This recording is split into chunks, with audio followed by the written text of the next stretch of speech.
Praise the Lord. ஆண்டவரும் அருமை இரட்சகருமாகிய இயேசு கிறிஸ்துவின் நாமத்தில் நான் உங்களை வாழ்த்துகிறேன்.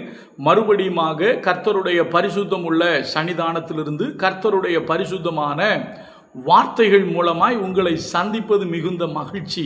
ஆண்டவருடைய பெரிதான கிருபையினால நாம் தொடர்ந்து சத்திய வசனங்களை ஆராய்ந்து அறியும்படி ஆண்டவர் நமக்கு கிருபை பாராட்டி வருகிறார். இந்த வாரத்திற்காக கர்த்தருடைய சமூகத்தில் கர்த்தருடைய முகத்தை நோக்கி பார்த்த பொழுது தேவனுடைய பரிசுத்த ஆவியானவர் நான் பரிசுத்த வேதாகமத்தை வாசித்து கொண்டிருக்கும் பொழுது என்னுடைய கண்களை திறந்து எனக்கு கற்றுக் கொடுத்த ஒரு காரியத்தை உங்களோடு பகிர்ந்து கொள்ள விரும்புகிறேன். அருமையான கர்த்தருடைய பிள்ளைகளே, இந்த வாரத்தில் நாம் தொடர்ந்து தியானிக்க போகிற செய்திக்கு தலைப்பு பெரிய இடத்து பெண்கள். இந்த வாரம் முழுவதும் நிறைய பெண்களை பார்க்க போகிறோம். இதுவரைக்கும் நாம் யோசித்திராத பல பெண்களும் இதற்குள்ளாக வருவார்கள். அதிலும் சாதாரணமான பெண்மணிகள் அல்ல, இவர்கள் பெரிய இடத்து பெண்கள். பெரிய இடத்து பெண்கள் என்றால் என்ன அர்த்தம்? நல்ல வசதியான வீட்டில் உள்ளவர்கள், அதாவது சேனாதிபதி குடும்பத்தை சார்ந்தவர்கள், பிரபுவின் குடும்பத்தை சார்ந்தவர்கள், தேசாதிபதியின் குடும்பத்தை சார்ந்தவர்கள், இப்படி பெரிய பெரிய பணக்கார குடும்பத்தை சார்ந்த பெண்கள். அந்த பெண்கள் எப்படி வாழ்ந்தார்கள்? அந்த பெண்களுடைய ஆவிக்குரிய தன்மை எப்படி இருந்தது? அவர்கள் ஆண்டவருக்காக எப்படி பயன்பட்டார்கள் என்பதை வேத வசனத்தின் அடிப்படையிலே தியானிக்க போகிறோம். நல்ல காரியங்களும் இருக்கிறது, ஆகாத காரியங்களும் இருக்கிறது. இவைகளை வேத வசனத்தின் அடிப்படையில் நாம் கற்றுக்கொண்டு நம்முடைய வாழ்விலே ஆகாத காரியங்கள் காணப்படுமேயானால் அதை நம்மை விட்டு நாம் அகற்றி விடுவோம். பொதுவாகவே பெரும்பாலும் இந்த உலகத்தில் ஒரு பேச்சு வழக்கம் உண்டு. பெரிய இடம் அப்படின்னா கொஞ்சம் அப்படி இப்படி தான் இருக்கும் அப்படிம்பாங்க. எப்படி?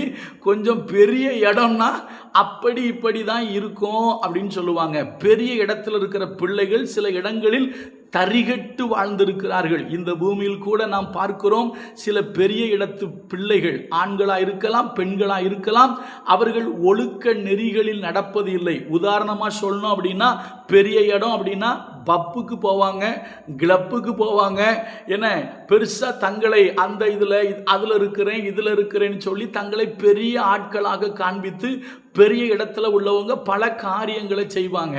அதில் நல்லதும் இருக்கு, கெட்டதும் இருக்கு. சரியா? மறுபடியும் சொல்கிறேன், பப்புக்கு போகிறது, கிளப்புக்கு போகிறது, சில ஆகாத காரியங்களை செய்கிறது பெரிய இடத்துல உள்ளவங்க. அதில் ஆண்களும் உண்டு, பெண்களும் உண்டு. நாம் தொடர்ந்து தியானிக்க போகிற காரியம் பெரிய இடத்து பெண்கள். இப்போ நான் இன்னைக்கு உங்களுக்கு அறிமுகமாக ஒரு 2 நிகழ்வு காமிக்கிறேன் பாருங்களா. இயேசு கிறிஸ்துவனுடைய சரித்திரத்தை வாசிக்கும் பொழுது அவருடைய ஊழியத்திலே பெரிய இடத்து பெண்கள் அவருக்கு உதவியாக இருந்திருக்கிறார்கள். வாசிக்கிறேன் பாருங்க. லூக்கா 8வது அதிகாரம் 3வது வசனம். லூக்கா 8:3 இயேசு கிறிஸ்துவோடு கூட ஊழியத்தில் இருந்தவர்களை குறித்து சொல்லும் பொழுது, ஏரோதின் காரியக்காரனான கூசாவின் மனைவியாகிய யோவன்னாலும் சூசன்னாலும் தங்கள் ஆஸ்திகளால் அவருக்கு ஊழியம் செய்து கொண்டு வந்த மற்ற அநேகம் ஸ்திரீகளும் அவருடனே இருந்தார்கள். இங்கு எழுதப்பட்டிருக்கிறது யோவன்னாள் என்கிற பெண்ணை பற்றி. இந்த பெண் ஏரோதின் காரியக்காரனான பெண், காரியக்காரனுடைய மனைவி என்று எழுதப்பட்டிருக்கிறது. ஏரோது அந்த காலத்தில் இருந்த கால்பங்கு தேசத்துக்கு ராஜா.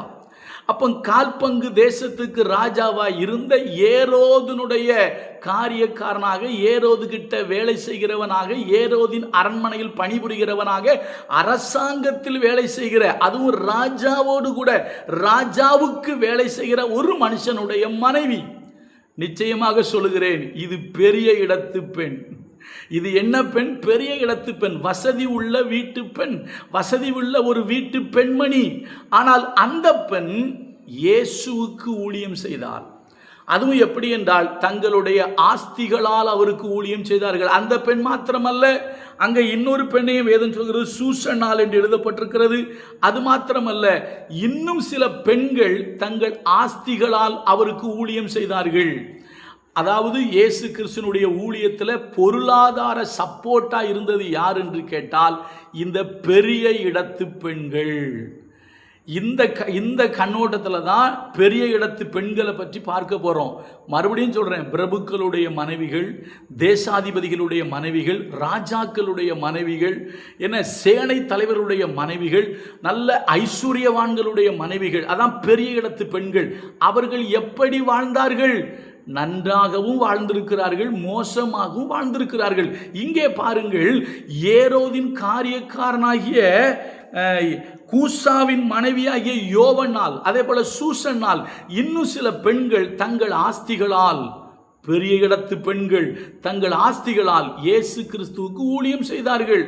இது மட்டுமா? நான் இன்னொரு காரியத்தையும் சொல்றேன். நீங்க பார்த்தீங்கன்னா அப்போஸ்தலர் நடவடிக்கைகளுக்கு நீங்க வந்தீங்க அப்படின்னா அங்க ஒரு சம்பவம் நடக்குது. என்ன அப்படின்னா, அப்போஸ்தலனாகிய பவுலும் பர்னபாவும் ஊழியத்துக்கு போகும்போது ஒரு ஊரில் என்னாச்சு தெரியுமா?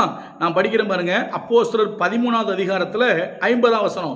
யூதர்கள் பக்தியும் கனமும் உள்ள ஸ்திரீகளையும் பட்டணத்து முதலாளிகளையும் எடுத்துவிட்டு பவுலையும் பர்னபாவையும் துன்பப்படுத்தும்படி செய்து தங்கள் எல்லைகளுக்கு புறம்பாக அவர்களை துரத்தி விட்டார்கள். அப்போ இங்க என்ன பண்றாங்க? சில பெண்கள் சத்திய வசனங்களை கேட்கிறாங்க. அவங்க யாரா? அதில் போட்டிருக்கு, யூதர்கள் பக்தியும் கனமும் உள்ள ஸ்திரீகள்னு போட்டிருக்கு.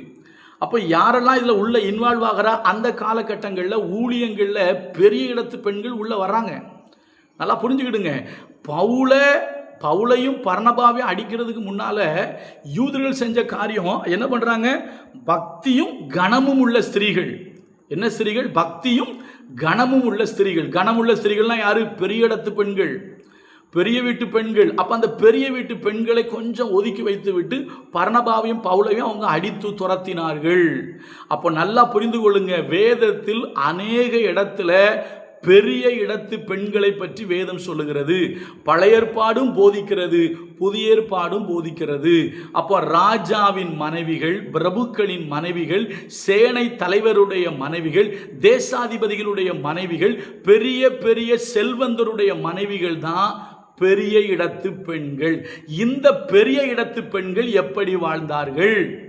இப்போ பார்த்தோம். இயேசு கிறிஸ்துவின் காலத்திலே யோவன்னாள் என்கிற அந்த ஏரோதின் காரியக்காரனான கூசாவின் மனைவி தன்னுடைய ஆஸ்திகளால் இயேசுவுக்கு ஊழியம் செய்தாள். சூசன்னாள் என்ற பெண்மணியும் இன்னும் சில பெண்களும் தங்கள் ஆஸ்திகளால் இயேசுவுக்கு ஊழியம் செய்தார்கள். பெரிய இடத்து பெண்கள் ஊழியத்துக்கு ஆதரவாக இருந்தார்கள். ஒருவேளை நீங்க பெரிய இடத்து பெண்ணா இருக்கலாம், கர்த்தருடைய ஊழியத்துக்கு ஆதரவா இருக்கீங்களா? கொஞ்சம் யோசிங்க. தொடர்ந்து தியானிப்போம். கர்த்தர் நல்லவர், அவர் கிருபை நம்மேல் என்றும் உள்ளது. God bless you.